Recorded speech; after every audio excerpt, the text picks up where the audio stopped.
Muy buen día, doctor Lascano. Aquí en Quintana Roo, con la expectativa de tus opiniones, siempre acertadas y en el tema. Desde luego, te agradecemos el privilegio en esos días en que sabemos que has estado muy ocupado, dando opiniones y participando en reuniones para ayudar a discernir sobre lo pertinente para atender este fenómeno. Así es que desde Quintana Roo y particularmente desde la red de planetarios de Quintana Roo, para nosotros es verdaderamente una extraordinaria oportunidad de escucharte y pues, ¿por qué no? En el futuro, como lo han hecho otros distinguidos investigadores mexicanos y comunicadores de la ciencia, tenerte en vivo y a todo color aquí en este momento en Cayó, que es el que está sirviendo de enlace. Bueno, muchísimas gracias. Debo decir que me parece una actitud absolutamente generosa y muy, muy práctica el decidir usar la red de planetarios como un instrumento de divulgación, no solo de la ciencia en abstracto, sino ahora que estamos enfrentando a nivel mundial un problema que probablemente es la peor crisis que nos ha tocado ver en generaciones, ¿no? Y en ese sentido me parece muy inteligente de parte de ustedes, muy generoso, el compromiso de utilizar la red de planetarios para divulgar un aspecto muy específico que es el que voy a tratar de tocar hoy, y es de dónde salió el SARS-CoV-2, pero que yo espero que también haya próximamente con ustedes epidemiólogos, gente del personal de salud que conocen directamente el problema ya en términos de cuáles son los síntomas, las consecuencias personales, colectivas de una pandemia como la que estamos viviendo, ¿no? Sí, desde luego que estamos esforzándonos, mi querido Antonio, por contribuir y desde luego de ninguna manera en este tema, como lo has hecho tú siempre con tus estudios a profundidad sobre el origen y la evolución de la vida, y en este caso pues de un pasajero más en nuestra vida, y que desde luego pues es algo que si se dan los elementos básicos se puede entender mejor y la gente estar menos sujeto a guiarse por ocurrencias o por noticias que luego solamente confunden. Gracias nuevamente, no quiero quitarte mucho tiempo, ya tendré la oportunidad después en alguna reunión pues agradecerte personalmente esto, pero bienvenido a Quintana Roo y esperamos pues tus sabias noticias e interpretaciones del tema. Gracias. Buen día. Gracias, buen día. Muchas gracias, ingeniero. Bueno, antes de dar la palabra para una breve presentación por parte del licenciado Hernán Herrera, quiero hacer un agradecimiento a la doctora Milagros Vargas, directora del Planetario de Cancún, que ha hecho posible que tengamos esta conferencia el día de hoy. Y quiero comentarles que este es el inicio de una serie de conferencias, como bien mencionaban, al respecto de esta pandemia que estamos viviendo. Así que estén muy al pendiente de las redes sociales de la red de planetarios de Quintana Roo. Vamos a seguir adelante con este esfuerzo para brindar información científica correcta y precisa a toda la población. Nuestro objetivo es la apropiación social del conocimiento y lo vamos a lograr a través de la divulgación científica gracias a importantísimos aliados como el doctor Lascano. Muchas gracias, doctor, muchas gracias, Milagros. Y ahora sí, cedo la palabra al licenciado Hernán Herrera, director adjunto de la red del Consejo Quintanarroense de Ciencia y Tecnología del Estado de Quintana Roo, para que dé una bienvenida y una breve presentación del doctor Lascano. Adelante, licenciado Hernán, bienvenido. Muchas gracias. Pues, doctor, bienvenido a Quintana Roo, bienvenido a la red de planetarios. Esta red de planetarios del Estado, tenemos nodos en la ciudad de Chetumal, un planetario, el Yocolcap, el otro está en la isla de Cozumel, es el Chancaan, el Cayó, que es el de la ciudad de Cancún, y el Sayap, que es el de Playa del Carmen, donde ya nos visitó alguna ocasión. Pues bienvenidos, muchísimas gracias por su presencia. El doctor Lascano es un científico mexicano, nació en Tijuana, en Baja California, en 1950. Es biólogo, egresado de la Facultad de Ciencias de la UNAM. Obtuvo el grado de doctor. Desde el 2002 se desempeña como profesor de la Cátedra de Origen de la Vida, allá en la Facultad de Ciencias. Fundó también,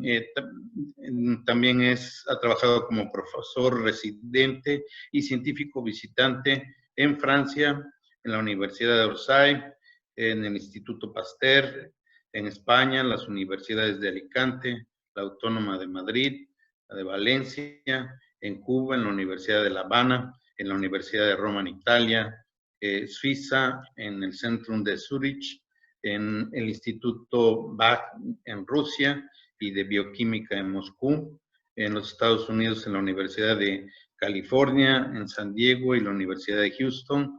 Se ha especializado en el estudio del origen y la evolución temprana de la vida por medio del análisis de meteoritos y de simulaciones experimentales de la Tierra primitiva, así como mediante el análisis de secuencias de genes muy antiguos. Durante los últimos tiempos, se ha dedicado, entre otras líneas de investigación, a caracterizar las propiedades de los diferentes tipos de polimerasas para detectar componentes antiguos de estas enzimas.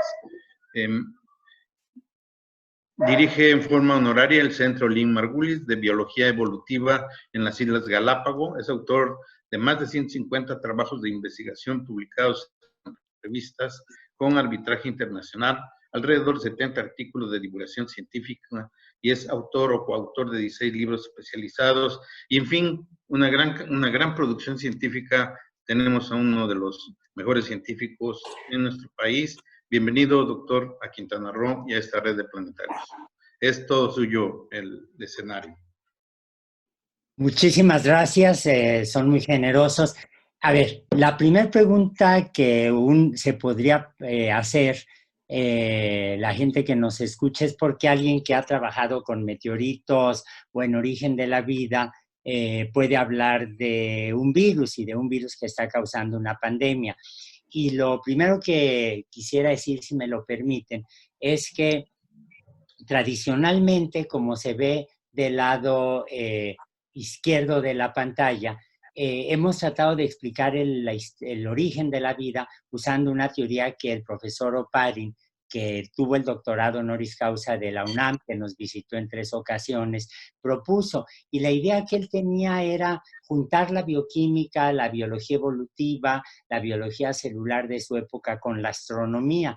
Y él dijo que cuando la vida comenzó en la Tierra tenía una atmósfera donde no había oxígeno, es lo que llamamos una atmósfera reductora, una atmósfera como la que vemos hoy en día, por ejemplo, en Júpiter o en Saturno, una atmósfera rica en hidrógeno. En estas condiciones, él dijo, bueno, es posible que se formen, haya una síntesis de compuestos orgánicos, se forma lo que llamamos la sopa primitiva, y siguiendo las ideas de la época, él lo que propuso fue que estos compuestos orgánicos se habían organizado en gotitas ricas en compuestos orgánicos, lo que llamamos coacervados, y de aquí habían evolucionado las primeras células, que eran bacterias, que eran anaerobias, es decir, solo se podían desarrollar en ambientes donde no había oxígeno y eran heterótrofas. Eso es, digamos, la teoría convencional que todos aprendemos. Pero en los últimos 30 años ha habido un cambio fuerte, como ven ustedes en la parte derecha de la pantalla, en donde lo que decimos es, a ver, en la Tierra primitiva, por distintos mecanismos, se pudieron haber formado y acumulado compuestos orgánicos, aparece el RNA, no sabemos bien a bien cómo surgió, que es un ácido nucleico, y de este RNA, eventualmente células con RNA, evolucionaron las células actuales que tienen DNA, la famosa doble hélice de la que todos hemos oído hablar, aparecen, se mantiene el RNA y aparecen las proteínas. Bueno, esta idea nueva de plantear la teoría es precisamente lo que nos lleva a muchos de los que trabajamos en Origen de la Vida a estudiar el RNA, que de hecho en mi laboratorio lo hemos estudiado durante más o menos 35 años, una cosa así. Bueno, ahora, el RNA es ahora un ácido nucleico extraño, porque las únicas entidades biológicas que conocemos que utilizan RNA son los virus y los viroides. No existe ninguna célula que tenga un genoma de RNA. El hecho de que los virus la tengan no quiere decir que los virus de RNA son primitivos ni antiguos. De hecho, un colega de laboratorio de Origen de la Vida, se doctoró hace pocos años, demostrando precisamente que los virus de RNA los encontramos sobre todo en plantas, que como ustedes saben, son entidades nuevas geológicamente hablando. Los virus de RNA no son ni primitivos necesariamente ni antiguos. Lo que es muy importante tener presente es que en este momento los virus de RNA son los mejores modelos biológicos que tenemos para tratar de entender cómo se pudieron haber comportado las células primitivas. Y de ahí el interés que tenemos todos los que trabajamos en origen, evolución temprana de la vida, en estudiar el RNA. Ahora, todos hemos visto imágenes de los virus, nos hablan en la literatura, en los medios, de que los virus son muy sencillos, muy simples, y aquí hay algo que es muy importante decir. Simpleza y sencillez no quiere decir que es primitivo. Y déjenme poner un ejemplo que para los mexicanos es muy fácil de entender. Si uno se fija, por ejemplo, en las trajineras de Xochimilco, uno ve los adornos tan extraordinarios que hacemos los mexicanos, estos adornos barrocos, en donde pueden ver qué forma tan elaborada tienen los artesanos de acomodar las flores. Comparen este tipo de adornos florales con el ikebana, que está mostrado del lado derecho de la pantalla, que es un adorno típico floral japonés. Es muy sencillo. Se dan cuenta que ambos son muy bellos, son totalmente distintos. El ikebana es de una simplicidad extraordinaria.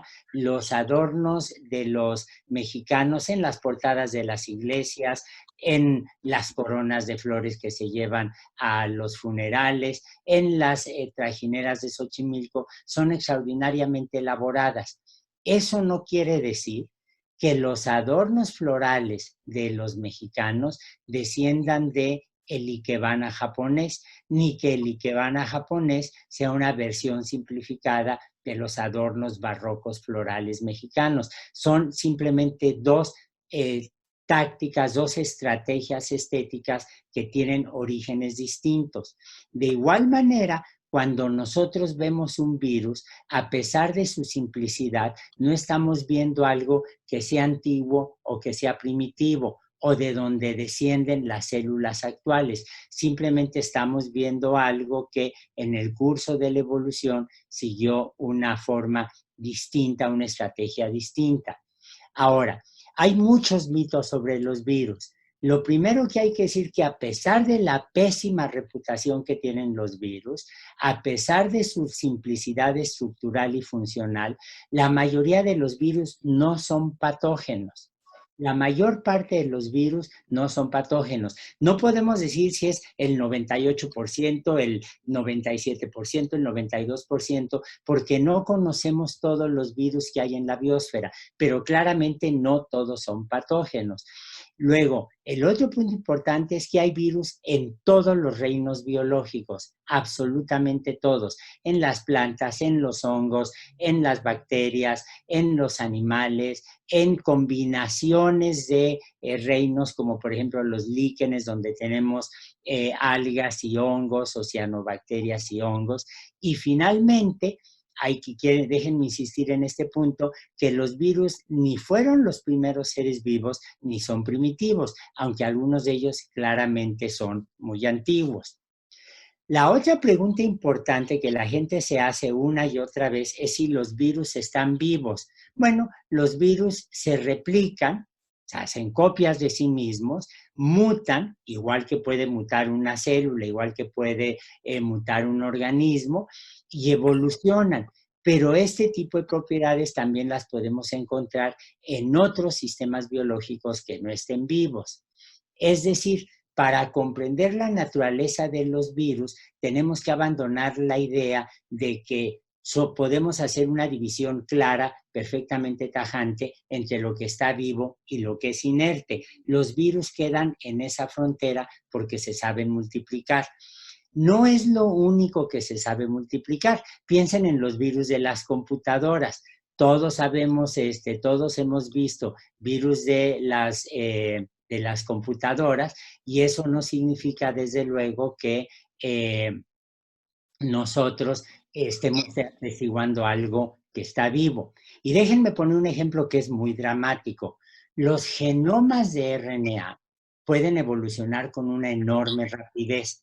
Aquí están ustedes viendo un árbol evolutivo que se publicó ya hace casi 20 años de una población de virus de SIDA. El virus del SIDA, el HIV, el virus de la inmunodeficiencia humana, es un virus que tiene un genoma de RNA. Y aquí pueden ver en la primera parte de este árbol genealógico, en la parte de hasta arriba que estoy marcando, pueden ver la población de virus de SIDA con la que nació un bebé que desafortunadamente nació infectado. Este bebé se convirtió en un ejemplo muy dramático, pero muy importante para entender la evolución de los virus. ¿Por qué fue importante? Porque sabemos que el bebé que nació y fue cuidado, estuvo en supervisión médica hospitalaria constantemente, no era un bebé al que se le aplicaron drogas, no era un bebé al que haya tenido relaciones sexuales, sino que era un pobrecito niñito que nació infectado y nació infectado con una población de virus de SIDA. Pueden darse cuenta ustedes cómo después de más o menos un año aparecieron ya variantes del virus. Después de más o menos 2 años, pueden ver cómo hay otras variantes. Después de más o menos 3 años, otras variantes más. Y a los 5 años de edad, el bebé desafortunadamente murió, pero como se le estuvo monitoreando en los hospitales por parte de los médicos, se dan ustedes cuenta cómo en realidad en 5 años la población de virus cambió radicalmente. Es como si nosotros viéramos, para hacer una comparación, las gaviotas que vemos en la playa en Cancún, y al cabo de 5 años nosotros viéramos que ya había aparecido una especie completamente diferente. Bueno, esto no pasa cuando se tiene un genoma de DNA, sí pasa cuando se tienen genomas de RNA. Y esto es aquí importante hacer la separación. ¿Por qué hay estos cambios tan rápidos? El DNA, que es lo que estoy marcando ahora en la parte izquierda de la pantalla, ven ustedes que posee, es un polímero, es una molécula larga con una serie de bases y típicamente forma la doble hélice. La doble hélice de DNA es una estructura en donde las bases nitrogenadas que constituyen el mensaje genético están hacia el interior de la doble hélice. Si yo fuera chiquito y me metiera aquí a la doble hélice, no podría nadar. Y no podría nadar porque no hay agua. La secuencia de bases está extraordinariamente protegida. El DNA evolucionó como resultado de presiones de selección que permiten almacenar la información genética con mucha eficiencia. Si nos fijamos en el lado derecho de la pantalla, lo que van ustedes es una situación distinta. Ven el RNA, que es una hebra larga, relativamente larga, se puede formar algunas dobles hélices, como algunas de las que estoy marcando aquí, pero se percatan ustedes que en este caso la mayor parte de las hebras están como una sola, es decir, no forman doble hélice. Eso vuelve al RNA extraordinariamente frágil en términos de su estabilidad. El otro punto que quiero hacerles notar es que tanto el DNA como el RNA se van a multiplicar de... creo que aquí déjenme hacer algo muy rápido, porque ahí está. El RNA es el material genético que vamos a encontrar en virus muy pequeñitos, como el virus de la rabia, el virus del SIDA o el virus de la influenza. Voy a volver a los genomas de RNA un poquito más adelante. Pero pensemos ahora en los virus que tienen DNA. Son virus que tienen genoma extraordinariamente largo. Por ejemplo, el virus de la viruela, los herpevirus y otros virus por los papilomavirus, etc. Es decir, puedo tener virus con genomas de RNA, como ya vimos, o con genomas de DNA, pero el punto importante es que los genomas de DNA en virus suelen ser mucho más largos. Los virus de genoma de RNA tienen en realidad genomas muy pequeñitos. Ahora, sean de RNA o sean de DNA, los virus se multiplican, como todos lo sabemos, porque las bases nitrogenadas son complementarias. Aquí es un dibujo muy simplificado donde ven cómo la geometría de la adenina es tal que puede ensamblarse, puede reconocer sin ningún problema al uracilo, que es una pirimidina. Y pueden ver cómo la citosina, en este caso aquí, es totalmente complementaria geométricamente a la guanina. Es decir, si yo me fijo en los constituyentes moleculares del DNA y del RNA, lo que voy a ver es que están formados por cadenas de estas bases y se complementan geométricamente, y gracias a esta complementariedad se da precisamente la replicación. Vamos a ver cómo. Bien. Aquí ven ustedes un molde que puede ser de RNA o de DNA y pueden ver cómo llega a la base complementaria. En este caso sería el uracilo o la timina si fuera DNA, reconoce la adenina, se queda pegada por un tipo de enlaces que llamamos puentes de hidrógeno, llega a otra base, se pega y después una enzima va a formar el enlace covalente. Se dan ustedes cuenta que al irse leyendo la cadena, el molde, como lo he llamado en esta primera diapositiva, al irse pegando se va formando un ácido nucleico cada vez más largo. Y la molécula que ayuda a formar estos enlaces es una enzima que llamamos una polimerasa. Ahora, hay muchos tipos de polimerasas. Hay polimerasas que leen DNA y forman DNA. Hay polimerasas que leen DNA y forman RNA, hay polimerasas que leen RNA y forman RNA, y hay polimerasas como las del virus del SIDA que leen RNA y forman DNA. Pero si ustedes se dan cuenta, y a esto voy a volver un poquito más tarde, todas las polimerasas tienen básicamente la misma forma, como si fuera, siempre decimos, la forma de una mano derecha. En la palma de la mano, el de la polimerasa, estaría lo que es la parte catalítica, es lo que permite que se formen esos enlaces covalentes entre las diferentes bases una vez que están pegadas a los moldes. Bueno, lo que tenemos aquí es marcado en verde precisamente esa parte catalítica, y si yo logro inhibir, y esto es muy importante como vamos a ver más adelante, si yo de alguna manera inhibo esta molécula, impido que haga su función, el virus se deja de replicar. Así de sencillo. Puedo yo afectar las partes que reconoce la parte catalítica o las partes que reconocen al molde o las partes que reconocen a los nucleótidos como tal. Bueno, ahora, ¿cómo funciona la replicación?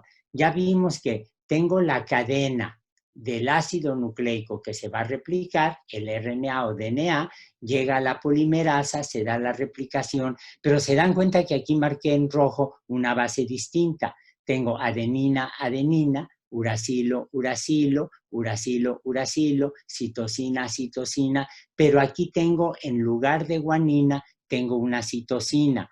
Estoy aquí viendo exactamente una mutación. Ese tipo de mutaciones significan que la polimerasa se equivocó al estar copiando el virus. Y este tipo de mutaciones es precisamente lo que le da variabilidad a los virus de RNA, a los de DNA también, pero sobre todo a los de RNA, por este tipo de mutaciones tan grande que vemos en virus como el del SIDA, es que no tenemos una vacuna contra el HIV. Ahora, si una polimerasa se equivoca, si yo cometo muchos errores a lo largo de la replicación de los ácidos nucleicos, se dan cuenta que mientras más largo sea el producto del genoma que estoy sintetizando, el número de mutaciones va a ser directamente proporcional, va a ser cada vez mayor. Esa es una simplificación, pero es una simplificación que sirve mucho, como vamos a ver enseguida.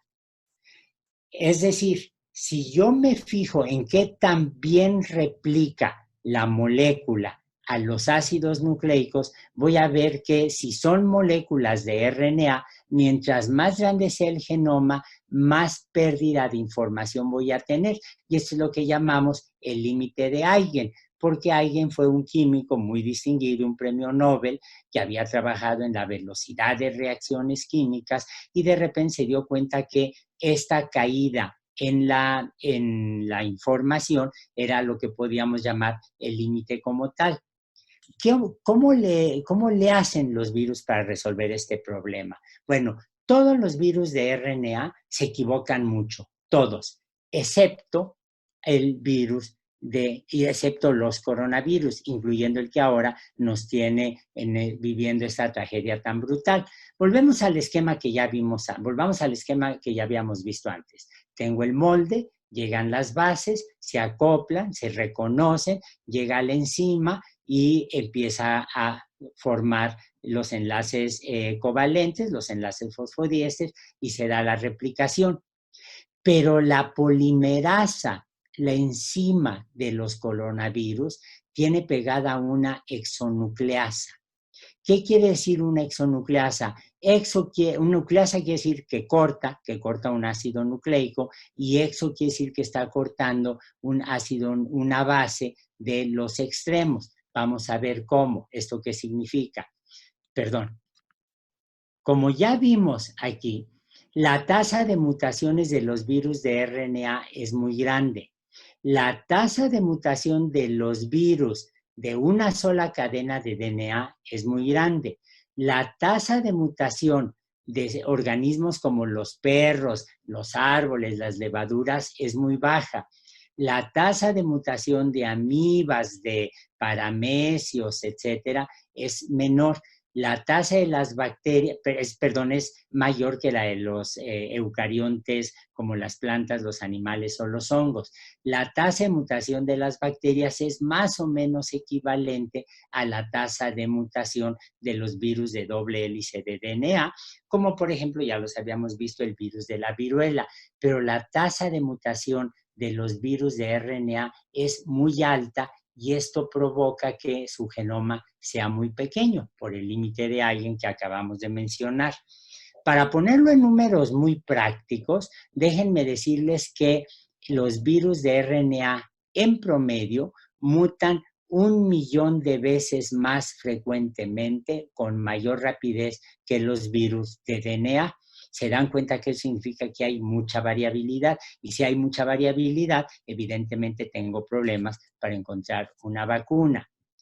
¿Cómo le hacen o cómo le hicieron en el curso de la evolución los virus de RNA para sobrepasar el límite de Eigen? Bueno, la primera estrategia, es tener genomas pequeños. Y aquí ven una figura que está tomada de un trabajo de hace 15 años más o menos, en donde ven aquí el número de bases, el número de nucleótidos que tienen los virus, y aquí ven distintos virus de RNA. Y se dan cuenta que en general los virus de RNA tienen entre 5,000 y unos 13,000 nucleótidos, cuando mucho, 12 o 13,000 letras. Este es un dibujo que modifiqué a propósito. La parte de arriba no está señalada, la voy a mostrar un poquito más adelante qué fue lo que hice. Bueno, entonces, como los virus de RNA tienen que resolver el problema del límite de Eigen, una solución es los límites pequeños. La otra estrategia evolutiva de los virus de RNA es el sobrelapamiento de los genes. Me acaba de decir hace unos días una amiga que es filóloga que la palabra sobrelapamiento no existe, así que me disculpo de antemano si estoy cometiendo un error lingüístico, pero el fenómeno aquí lo pueden ver muy claramente en este dibujo. Si yo me fijo, por ejemplo, en algunos virus, veo que aquí tienen una secuencia de un gen y adentro de esa secuencia hay otro gen que se puede expresar.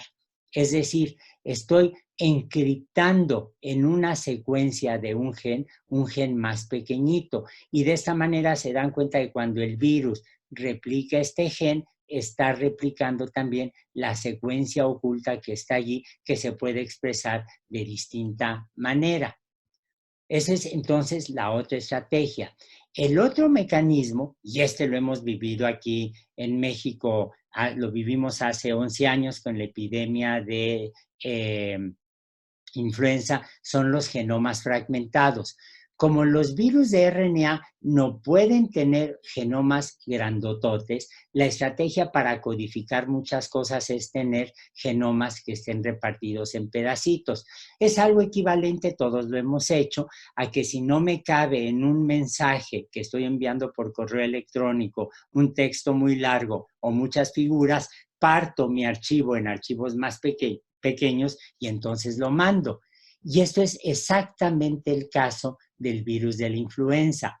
Aquí ven ustedes el H1N1 que nos causó tantos problemas en México en el 2009. Aquí ven el H1N1 para el caso de los cerdos en California.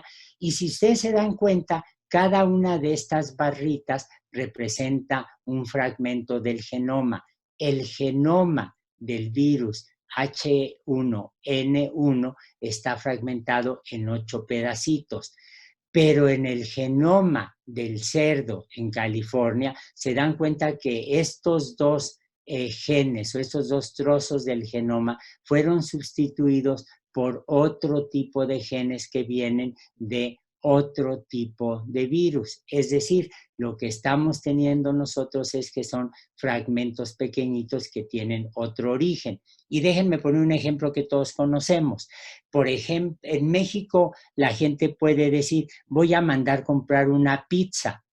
Se dan cuenta que voy a mandar comprar es una palabra totalmente, es un texto, es una oración totalmente en español. Pizza es una palabra napolitana que brincó al italiano. Entonces estoy haciendo una frase híbrida, mucho español y una palabra que viene de otra lengua. O puedo decir, me voy a poner a chatear.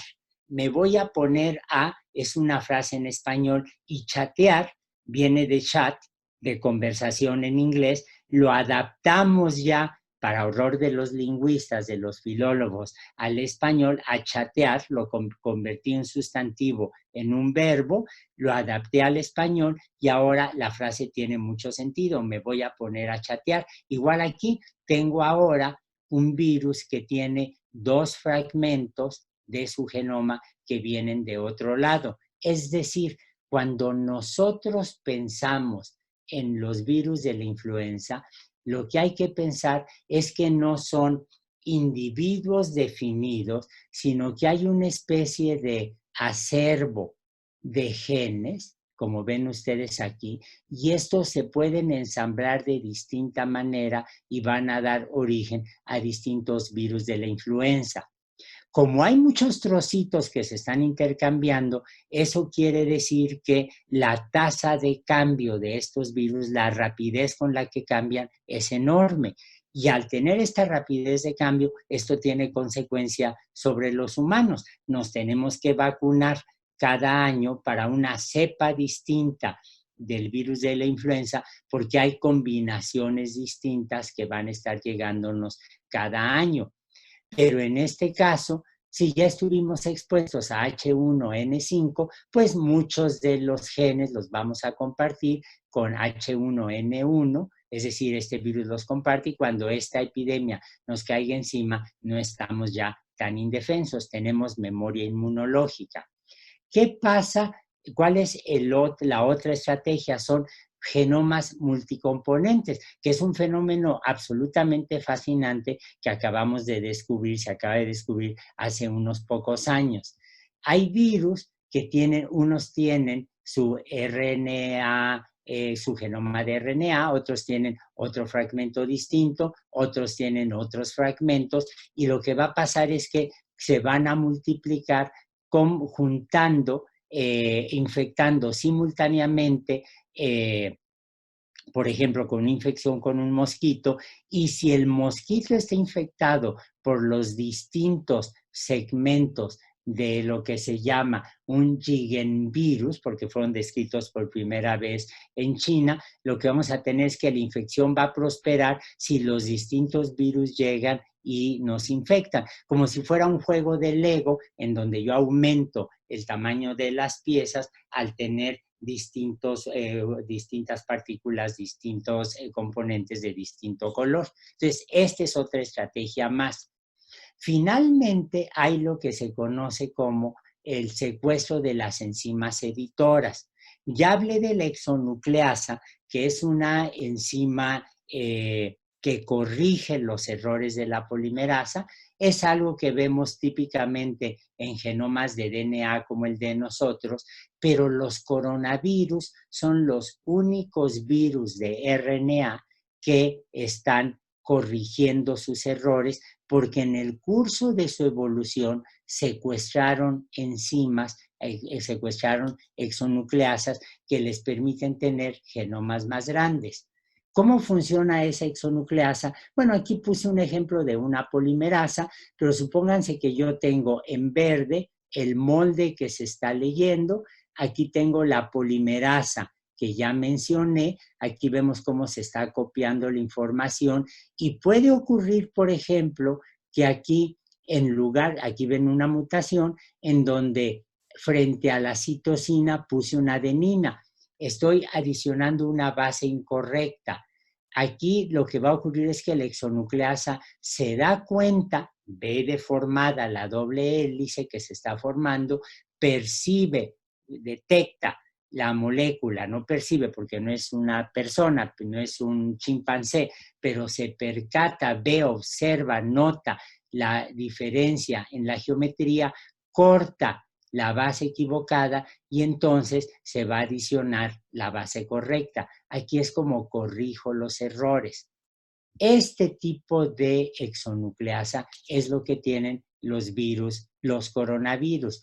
Y el resultado, como pueden ver, ya había yo mencionado, ya había visto esta gráfica, les había dicho que había hecho una trampa pequeña, quitando un pedazo. Ven ahora los coronavirus, son los virus más grandes de RNA que conocemos. Son virus cuyo genoma puede crecer mucho porque sobrepasan el límite de Eigen gracias a que tienen esta actividad correctora. Los genomas de los coronavirus llegan a tener hasta 30,000 bases, es decir, son genomas extraordinariamente largos, son los gigantes, son los Goliaths dentro de los virus de RNA. Se dan cuenta que casi duplican el tamaño típico de lo que tenemos en los virus de RNA. Estamos casi seguros que los coronavirus descienden de los astrovirus, que es un tipo de virus que tienen un orden de genes muy parecidos y en realidad el SARS-CoV-2 es un genoma que es un virus, que es un genoma que es parte de los coronavirus que descienden a su vez de los Astroviridae. ¿Esto qué significa? Bueno, que la presencia de una exonucleasa le está permitiendo a los coronavirus una expansión enorme de su genoma, enorme. ¿Esto qué significa? Que son más estables genéticamente. Voy a volver a esto en un segundo. Y también implica que el genoma más grande, tienen una expresión más compleja de sus genes, de su contenido genético. Vamos a ver qué consecuencias tiene esta mayor estabilidad genética para la pandemia que estamos viviendo. Si yo tomo muestras del coronavirus que nos está infectando ahora, que está causando la pandemia, a distintos pacientes, me voy a dar cuenta que son prácticamente idénticos. ¿Eso qué quiere decir? Que no estamos siendo infectados por variantes del mismo virus, sino que es básicamente el mismo virus el que lleva 1 millón de infectados a nivel mundial. Eso quiere decir que las distintas reacciones de los pacientes infectados que estamos viendo, los que no les pasa nada, los que enferman levemente, los que la pasan mal pero se recuperan o los que desafortunadamente mueren, están teniendo estas reacciones no porque haya cepas distintas del virus, sino porque ellos tenían reacciones subyacentes. Tendrían condiciones subyacentes. Por ejemplo, alguien que tenga cardiopatías, que sea hipertenso o que sea diabético o que haya fumado mucho, lo va a ser más susceptible ante el ataque del mismo virus. Mientras que, digamos, una muchachita de 16 años que no ha fumado, que no tiene antecedentes de diabetes en la familia, que no tiene daño renal, está muy sana, le va a infectar el virus y a lo mejor ni cuenta se da que lo sufrió. También nos abre una ventana de esperanza esta estabilidad genética, porque ya les mencioné yo que con el caso de la influenza nos tenemos que vacunar año con año porque está cambiando mucho el virus que nos ataca. En el caso de los coronavirus, esto no ocurre. No ocurre porque va a ser tan estable que una vez que nos vacunemos, la vacuna va a tener el mismo efecto para las cepas que vengan año con año. Pero por otro lado, el genoma más grande que tienen los coronavirus implica una expresión más compleja de su contenido genético, lo cual es muy fácil de entender. Si yo digo, quiero levantarme e irme, se dan cuenta que usé una frase con poquitas palabras, pero si yo digo quiero levantarme e irme para bajar un libro, preparar la comida y sentarme a platicar, se dan cuenta que ya tengo una frase mucho más elaborada. Un genoma de un coronavirus tiene muchísima más información y la expresión de su material genético va a ser más complicada. Esto es lo que nos explica por qué los coronavirus se multiplican mucho más rápidamente que un virus típico. Ya les comenté que los virus de RNA mutan más o menos 1 millón de veces más rápidamente que los virus de DNA. Los coronavirus en realidad están multiplicándose más o menos 1000 veces más rápido que otros virus una vez que infectan una célula humana, y esto claramente es resultado de procesos de regulación de expresión más complejos que no sabemos. Ahora, ¿de dónde salieron los virus, los coronavirus?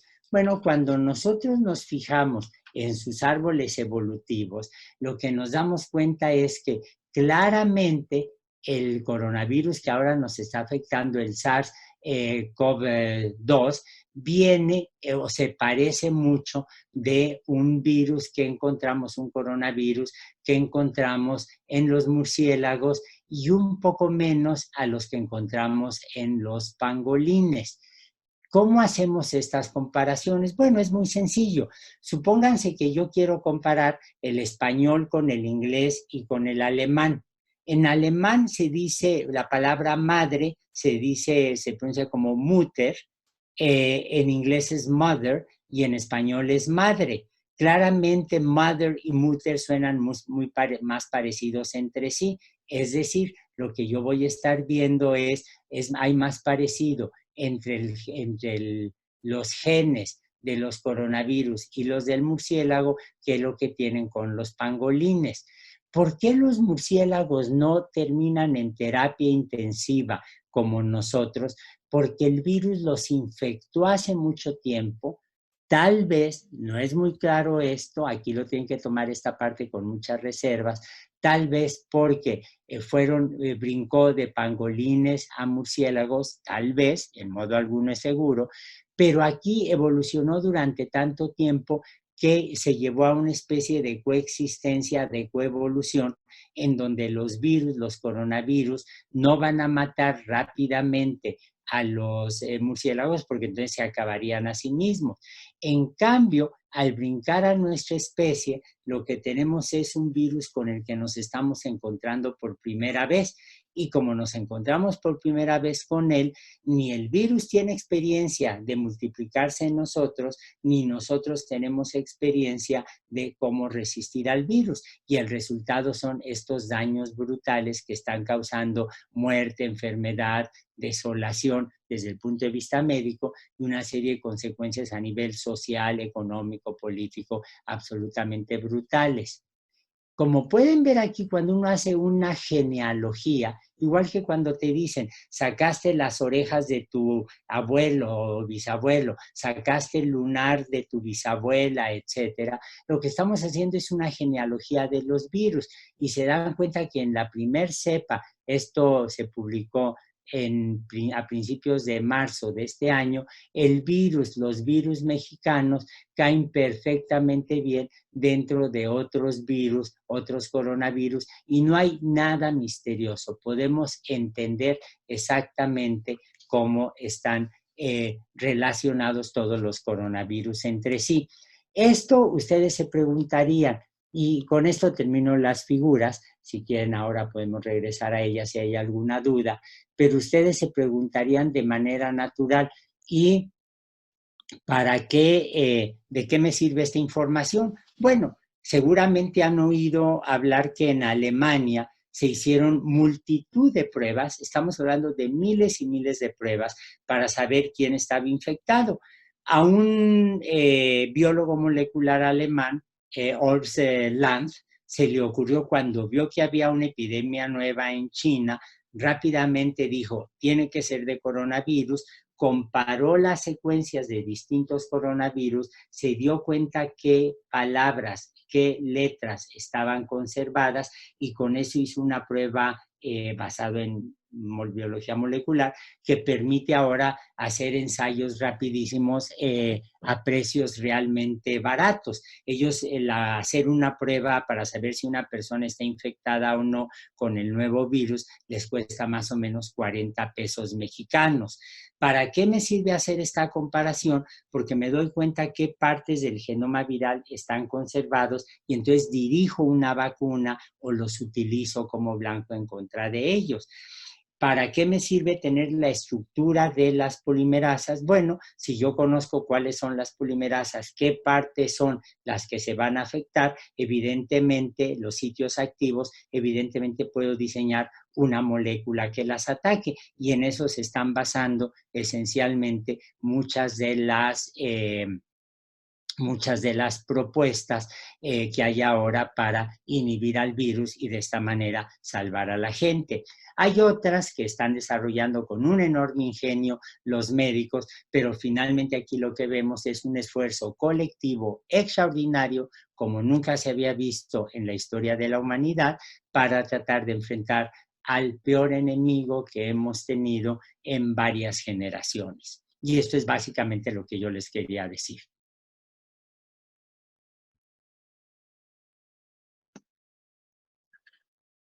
Muchas gracias, doctor Lascano, por toda esta explicación, sin duda bastante provechosa. Tenemos algunas ya preguntas acá del auditorio.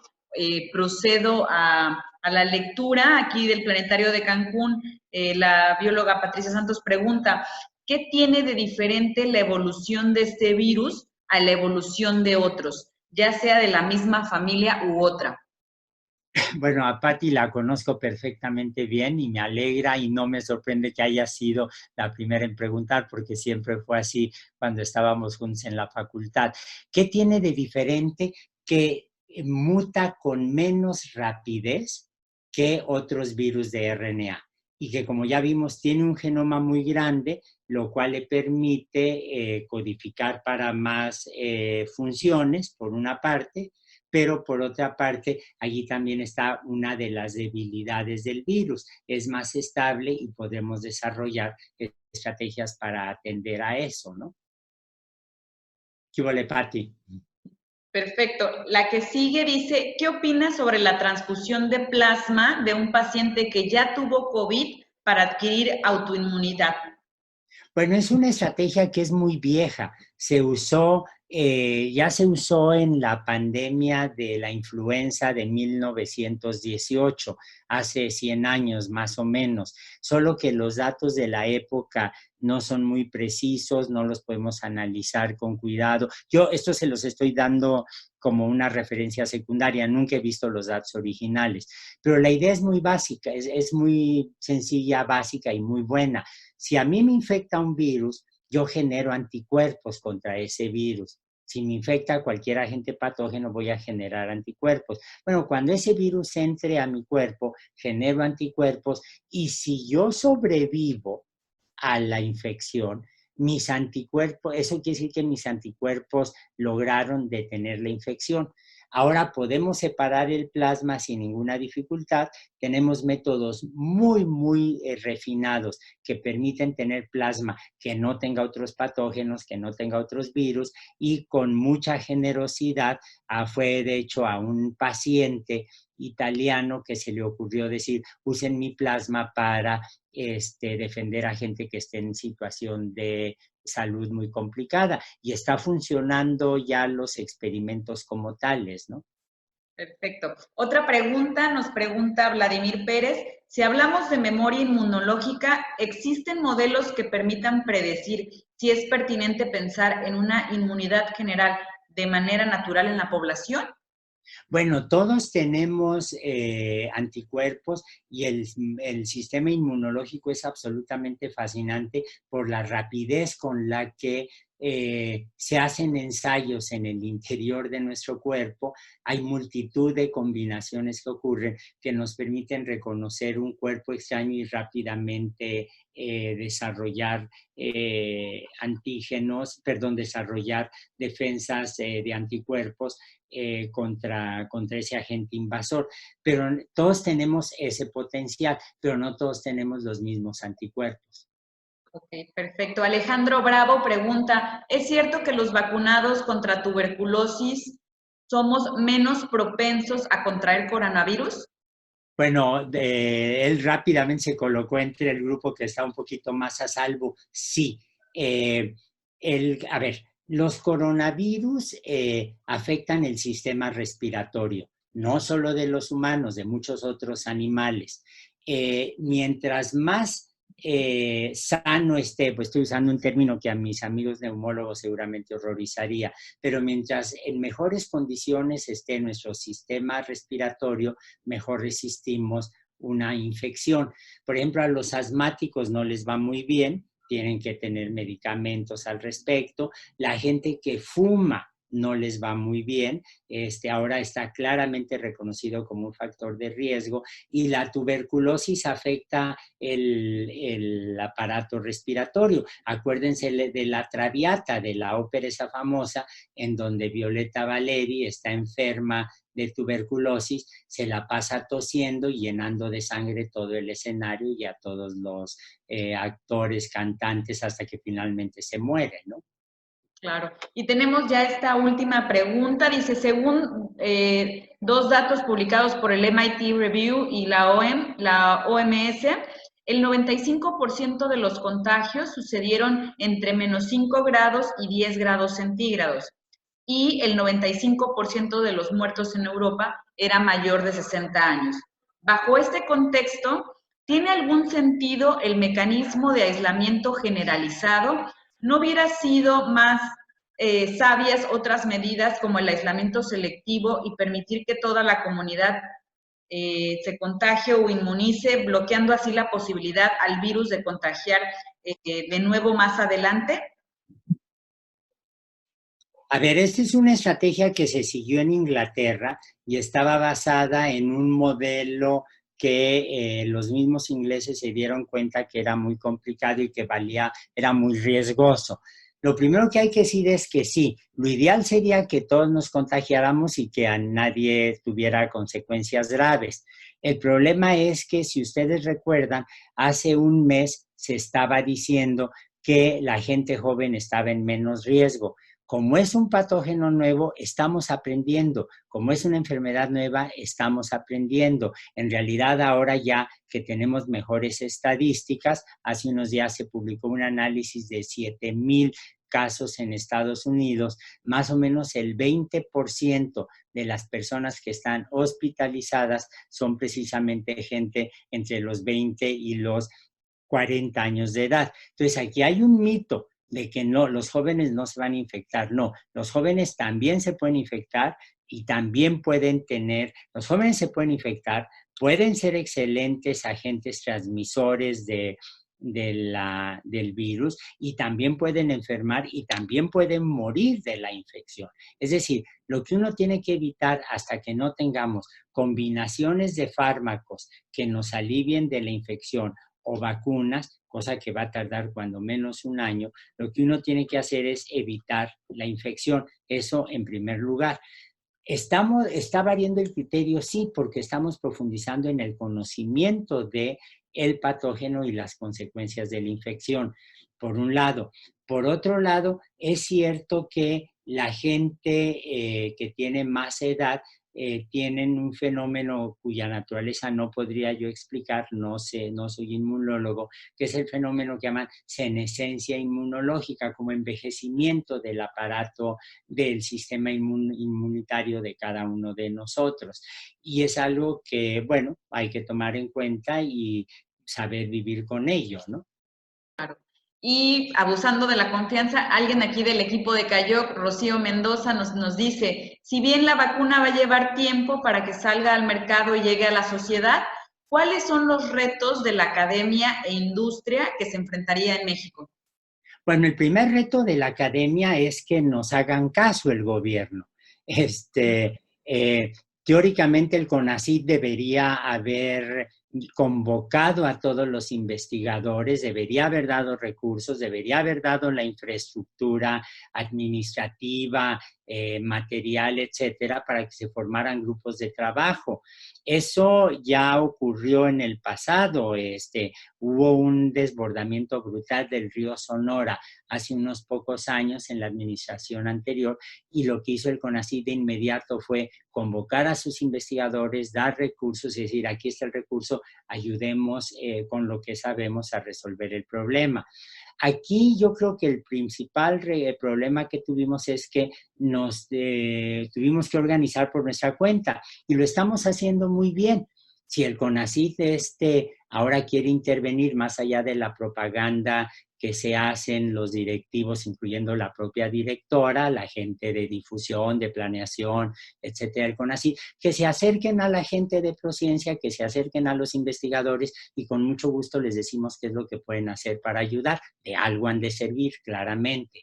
Ahora, ¿cuál es el problema de la industria? Bueno, desde luego que la producción de fármacos, de aparatos especializados, etcétera, hasta ahora han venido del extranjero, pero si uno observa la respuesta que están teniendo desde talleres artesanales hasta grandes industriales, ha habido una generosidad enorme en la que están tratando de ayudar, buscando cómo hacer ventiladores más baratos y con rapidez, respiradores, tratar de producir cubrebocas más eficientes. Desde eso hasta algo que me conmovió mucho cuando lo vi hace una hora y media, un grupo de muchachos que andan de mandaderos voluntarios, ¿no?, para ayudar a la gente de edad que está aislada a llevarle sus compras, medicamentos, provisiones, etcétera. Entonces yo confío mucho en la sociedad mexicana en ese sentido, y tenemos experiencias muy buenas.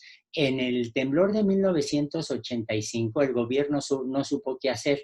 El gobierno del PRI, que encabezaba a nivel nacional el presidente de la Madrid, se inmovilizó por completo. no supieron qué hacer y nos dijeron quédense en su casa y no hagan nada. Pero fueron la sociedad misma, la gente en México, los jóvenes de manera muy destacada, las que fueron a rescatar heridos, recuperar cadáveres, ayudar a los damnificados, etcétera. Ahora yo creo que estamos viendo lo mismo, la capacidad de organización que tiene la sociedad mexicana ha rebasado por la izquierda a un gobierno en donde a ratos vemos al presidente que sigue usando corbata, dando abrazos, haciendo giras cuyo sentido no es muy claro, pero que ciertamente lo ponen en riesgo a él y ponen en riesgo a otros, ¿no?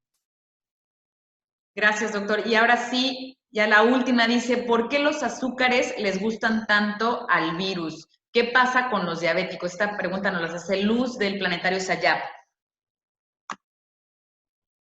A ver, no hay virus diabéticos, tampoco hay bacterias diabéticas. Los diabéticos somos otros. Yo personalmente, por ejemplo, soy diabético. Y lo que uno tiene que hacer es, si está mal controlado el nivel de glucosa, uno sabe que tiene problemas de circulación, problemas de hipertensión, puede tener problemas renales y se debilita el organismo en general, haciéndonos más susceptibles a los ataques de los virus. Los diabéticos somos como las embarazadas, tenemos un sistema inmunológico más débil. Por eso también es tan importante proteger a las embarazadas. Los diabéticos ya sabemos que nos tenemos que cuidar. Los diabéticos, por ejemplo, somos más susceptibles a infecciones de hongos, a infecciones del aparato respiratorio, etc. Ahora, el virus reconoce proteínas que están glicosiladas, es decir, las proteínas que el virus va a reconocer para entrar al interior de las células donde se va a multiplicar son proteínas que tienen azúcares y esas proteínas con azúcares no tienen una distribución homogénea a lo largo del aparato respiratorio. Dependiendo de los azúcares, dependiendo de los aminoácidos, un tipo de virus u otro pueden infectar o entrar más fácilmente. Perfecto. Bueno, pues ahora le cedo la palabra al ingeniero Víctor Alcérreca, que está por aquí escuchándonos. Ingeniero. Bien, pues como ustedes, muy atentos y desde luego, pues con la sorpresa de la combinación que ha hecho Antonio de los principios básicos de este fenómeno y las recomendaciones tan sencillas que en un momento dado se puede dar por motivo de las preguntas que se han suscitado. Creo que en eso está la explicación de la utilidad que tiene la difusión de la ciencia y el hecho de que por ello en Quintana Roo, a través de la red de planetarios, tratemos de captar y provocar la aportación de científicos como Antonio, que generosamente, que es un término que él usa con frecuencia, están dispuestos a compartir su experiencia, sus conocimientos y como parte de la sociedad a involucrarse en fenómenos como este que a todos nos lastiman. Y desde luego eso con independencia a lo que pueda hacer los programas, las acciones o las respuestas de las instituciones o de los organismos que tienen la obligación de ponerse al frente cuando ocurren estas llamadas pandemias. Desde luego, Antonio, muchas gracias y ya tendremos la oportunidad de seguir insistiendo para que nos visites y compartas con los quintanarroenses todo este enciclopedia de conocimientos que hoy en forma tan sencilla nos has puesto a nuestra consideración. No, el agradecido soy yo. Muchas gracias por la oportunidad, muchas gracias por visitarlos, aunque sea de manera remota. Y sí quisiera yo decir dos cosas antes de terminar. que hay 2 páginas, que una ya está disponible, la otra va a estar disponible el próximo lunes. Una es la que hicimos la gente de Prociencia, MEX, si se meten a Prociencia, ahí van a encontrar una liga a COVID-19 y ahí tenemos una enorme cantidad de información, una información veraz, muy cuidada por parte de no solo investigadores de biomedicina, de medicina, de biología, de química, sino también de colegas de las áreas de humanidades, de ciencias sociales. Y el lunes ya va a estar en acción otra página pensada sobre todo en estudiantes de ciencias, en niños, en investigadores. Esa página va a estar en el sitio del Laboratorio de Origen de la Vida. La están armando con mucha rapidez y mucha generosidad los miembros del laboratorio donde yo estoy. Y ahí va a haber, por ejemplo, desde muchas actividades para los niños, para que sepan lo que son los virus, porque hay que cuidarse, mucha información para estudiantes de bachillerato, de licenciatura, y mucha información especializada para que puedan ustedes, ya si les interesa ver la estructura molecular, que es muy bella, de cada una de los componentes de los virus o de las células, lo puedan examinar. Allí pueden además entrar en contacto con muchos otros investigadores. Hay muchísima gente que tiene la mejor disposición para ayudar. Y yo, para terminar, sí quisiera decir que me parece muy conmovedor el esfuerzo de hacer de una red de planetarios que permite divulgar la astronomía, divulgar ciencia en un momento en el que es indispensable hacerlo para garantizar nuestra supervivencia colectiva. Muchísimas gracias y que tengan buen día. Le agradezco mucho, doctor. La verdad es que nos sentimos sumamente honrados. Agradezco el tiempo que se dio. Yo sé que la agenda estaba muy ocupada, pero bueno, estamos muy contentos por esta conferencia. Esperamos que este sea el primer acercamiento y podamos también, como usted lo menciona, tener más invitados, acercarnos a Prociencia MX, para así como usted está aquí hablando con nosotros, bueno, podamos seguir llevando más divulgación de la ciencia aquí a Quintana Roo. Le comento, tan solo en esta sesión tuvimos un alcance de 2,311 personas a través de la red de planetarios, un muy buen número. Es nuestra primera sesión y pues me da gusto que usted sea justamente pues la persona, ¿no?, con la cual inauguramos esta serie de sesiones. Muchas gracias a todos también por vernos en casa y sigan al pendiente de las charlas que tendremos aquí en la red de planetarios. De nueva cuenta, gracias, doctor Lascano.